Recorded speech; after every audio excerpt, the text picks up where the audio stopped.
All right, we are back at Antietam National Battlefield to do the Burnside Bridge Loop. Same drive I've been doing for a little bit over a year now. This is FSD 11.4.9, I believe it is. I believe that's what it's called. 4.9, that's the one. I haven't used it yet. So I drove here manually. I haven't turned it on once. I just wanted to get out here, get in the field, and just see what it's like. My wife and I both got this on our cars this morning. She got it on her Model Y. And she tested it briefly this morning before she went to work. And she had a couple issues with it. Like I said, I haven't tried it yet, so we'll see what's going on with this. This came with the holiday update, you know, with podcasts and all that stuff. I haven't tried any of the new features yet other than podcasts, so, you know, maybe I'll take a look at that later. But I just wanted to get out here to my Burnside Bridge Loop. Again, if you're out in Western Maryland, the Burnside Bridge location here at Antietam National Battlefield. What I do is when I end this trip and I start another navigation to Burnside Bridge, it creates a loop. These are all one-way streets, and we'll be able to come back and get a good idea of what the improvements have been. So I'm going to go ahead and hit this. There's our loop, and I'm going to go ahead and hit go. So we got a few new things going on. As soon as you turn on FSD, if you don't look away from the screen immediately, it gives you that warning. That's what happened there. We've got a runner here. I'm going to go ahead and take over because it was staying to the right side. I don't know why it wouldn't give her more space. She looked at me like I was crazy. So that was weird. It should have given more leeway there. It does not like this particular part of the road ever. Never has and never will, probably, because there are no shoulders. The markings are literally these little dots. It's kind of gleaning from those dots that's where the center line is. If we have another oncoming car come, we'll probably come to a dead stop. That's just how this section works. But other than that, you know, it's about as smooth as I've expected it to be at this particular section. I've never really enjoyed this part of the drive with FSD. I got another runner here. She looks like she's going to be going up that way, so I think we'll be okay. So this stop sign, there's a bit of a blind area off to our right here where the bridge is kind of occluded. And we go through. We should have gone a little bit faster than that, but it is what it is. Now, these are all one-way, single-lane roads. We've had a lot of interesting drives through here because it doesn't seem to understand how to handle that one-way, single-lane road with no markings on it. It really gets very confused very easily. Going past these statues. This is usually pretty smooth now. In the past, when FSD beta first came out for myself, wow, we slowed down about 4 miles an hour there for no reason. 5 miles an hour. In the past, we used to get this really hard searching. It was moving the steering wheel very quickly, left, right, and we were braking and accelerating very erratically. That had been fixed for quite a while now, but that braking that we just witnessed, that is relatively new. The past couple of versions have not been doing that, and you see that there's actually some like slow down chevrons on the road where it looks like it's adjusting the speed based off of what it can see. And I'm not sure if it's because these are steep hills without any indication of what's on the other side of them, or what happens to be going on here, but it is limiting the speed quite a bit as it is cresting and going down the hills. So probably going to slow down again right here. No, we don't. Okay, we have a walker on the left-hand side. It should be going to the right, but it actually was going to the right. To the left, rather. Yeah, so it's very erratic around pedestrians on this road for some reason. I'm not sure, like, I would have given that person another 5 feet of space there, and it was wanting to be really, really close to them for no reason. I'm not satisfied with the performance that it just put in there, and I would go ahead and say that was just poorly done, and I didn't want to make that person uncomfortable.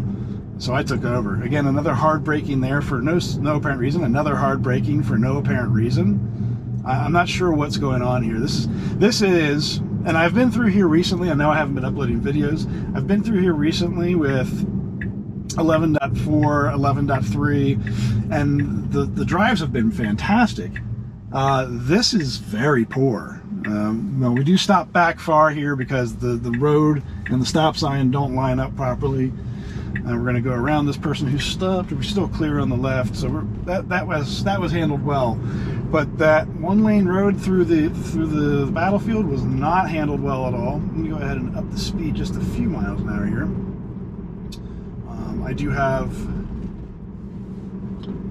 I have GPS verified that my speedometer is 1 mile an hour slow, so 26 would be the speed limit. I'm going to go a couple miles an hour over because people drive very fast where I am right now. But yeah, I would rate that as a very poor experience. My first excursion out with FSD beta 11.4.9. That drive through the battlefield is typically a really good bellwether on what FSD is going to be like elsewhere. And I say that because it really takes in a lot of things into consideration. It takes in road markings, it takes in blind turns, blind hills, interactions with people and cars, as well as some unexpected road elements like one-way roads with no line markings. The system isn't really programmed well for that interaction. It's improved over time, but it never really was designed for that. We're getting stop signs on the map now. While you are in navigation, it will show you where stop signs, stoplights, and I believe speed cameras are on your trip. So if you are going to cross any of them, they'll show up on your map. They go away once you get close to the I'll turn off the POIs for right now. All right, we're gonna creep up a little bit. We need to stop, and then we should be good. All right, that was handled well. Almost everybody turns left here. Let's see if it goes around this person. I don't know if they're gonna turn left or not. No, they're going straight. Okay. In this state, you can go around people who are turning. It doesn't. It just stops and waits for them to turn, and then traffic builds up behind you, or people pass you on the right, even though you're the next person in line. Everything through here is about what I would expect it to be. Well-marked roads, easy to see cars and people. It handles this stuff very well. I'm very curious to see what it's like when it gets back into the park, especially since they've added some new features to the road walking experience in the cemetery, or not the cemetery, excuse me, the battlefield. There's a bridge that we're going to cross that the cars had issues with in the past. In particular, it comes to the end of the bridge and assumes there's a stop sign there. There is no stop sign. You have the right of way. You should slow down to make sure that nobody is running the stop sign that does exist there, but you don't have a stop sign, and you should just continue forward by turning left. All right, so there's the runner. I was hoping to try and meet up with her in the battlefield to see how the car handled it, but she was already out of the battlefield by the time we got back. Okay, so now we've never really had any issues here. Now it's doing this slowing again. So the speed limit is 25, not 35. Okay, there we go. It did eventually change. But it's slowing down as we come over these hills. And it's never had that problem in the past dozen or so updates. But it is definitely more aggressively braking as we go over the crest of these hills. Not sure what's going on, and you can definitely see the braking chevrons. It's the same thing you would see as if you're on the highway and all of a sudden the left lane's going slower than if you're in the right lane, the left lane starts going slower. It'll show you those slowing down chevrons as if, you know, you're not going to pass the traffic. Okay, so there it is. It's doing it again. So as it comes up to the crest of these hills, it's slowing down. It has something to do with the elevation. We're slowing again. I'm not sure. That is a new behavior. Now, these pylons on the left-hand side, these are brand new, and we'll see if it shows up as cones. Oh, it didn't like that. They show up as cones. It doesn't like this. It thinks it's very narrow. It slowed down dramatically to a 12-mile-an-hour crawl. We do have the right-of-way, and it's creeping out just to get, so you can see where the stop line is. It shouldn't have stopped there. And now it's very confused. So if there had been somebody behind me, I would not have let that happen. I would have pushed it through. But in the end, it wasn't that bad. It could have been much better. But it was very uncomfortable for me as the driver. And if somebody was behind me, I don't think that I would have... I don't think I would have let the car do that. I think I definitely would have pushed it through. And then again, we're coming through here. It's not very confident. It seems very hesitant to be in the lane. You know, it has clear markings. It sees the markings. It's projecting lines onto the center of the lane as if there are lines, not just these dots. But it's ignoring them. We're largely riding directly on top of the dots in the center of the lane. And then we're going to go up the hill. I have to rate this really poorly. It's not as bad as it used to be way back, you know, early last year, 2022, where it was comedically bad. I mean, if I could replicate it, it was like this, like all over the place, just comedically bad. It was really that bad. If you watch back some of the original videos I've made, there were so many mistakes and so many issues that I just simply wouldn't let the car drive. And it has improved drastically since then. But I still have to say that it has regressed. It is not as good as it was the last version, in my opinion. I'm going to go ahead and hit that loop one more time. Since I have to get out of the battlefield the same direction, we'll just take that same direction. See, look, if I'm looking immediately at the screen, I'm going to go ahead and disengage. Now, I'm not looking at the screen. I was looking immediately at the screen last time and it beeped. If I'm not looking at the screen and I'm looking forward, it's fine. Now, if I let it go for a little while and then look at the screen, it doesn't yell at me. So it does not want you to engage FSD and not pay attention immediately. You need to look away from the screen and then engage FSD. So that's a very that's a new behavior. Oh, did I even, hold on, if I disengage, is it on single? It's not on single. I need to turn that on manually, I guess. So if you go into autopilot, single pull. Okay. So single pull, now we're in FSD. Okay. Yeah, I was looking at the screen. I did it. Okay. So that's what it is. You cannot look at the screen when you engage FSD. You need to make sure everything's good on the screen, look away, and then engage FSD. Interesting. I know that Chris from Dirty Tesla pointed that out in his video. It's an interesting thing. It's crazy. All right, so we're getting hard braking again. You get the chevrons. I'm used to braking on that particular hill going around that corner, but not quite that much. And then as we come up to the crest of this hill, does it slam on the brakes again? We slowed down 6 miles an hour last time. No, it didn't slow down at all there. Oh, there it goes. There we go. Yep. We've got the new location for warnings.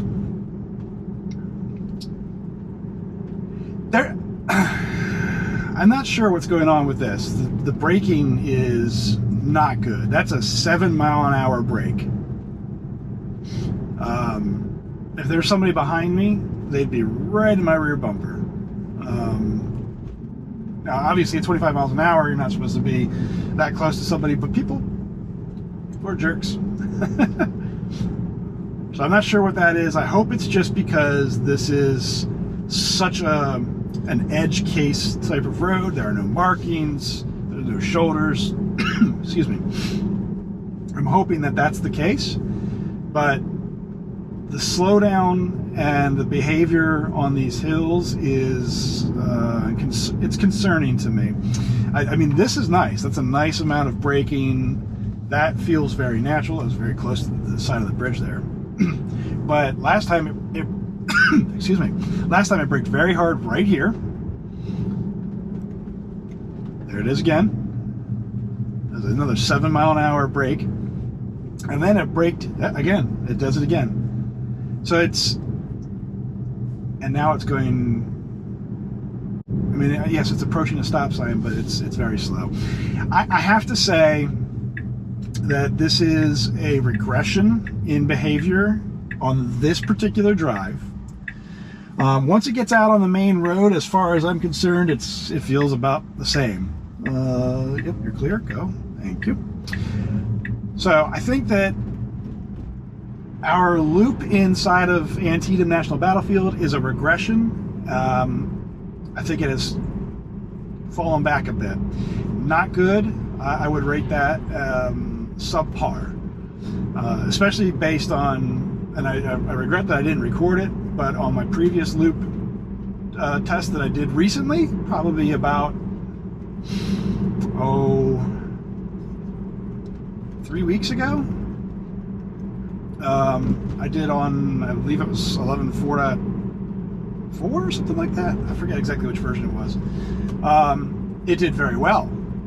So where this did very poorly and the previous version did very well, I'm hoping that either the next version of 11, maybe 11.5 or something like that, or potentially version 12 will do much better. I have to believe that version 12 with neural nets and real-time interpretation of the environment, I have to believe that would do much better. The edge cases, the reason the edge cases fail with FSD is because FSD is executing hard-written code against interpretations of the real world by a video camera system. So it takes this information, feeds it into models and applications that are hard-written code, and then executes actions based off of that code. So if the code says, okay, well, you know, you're going around this classification of a turn, or you're going up to this type of an intersection, or you're interacting with these class of vehicles, you know, it interacts with code and the raw data from the 3D model.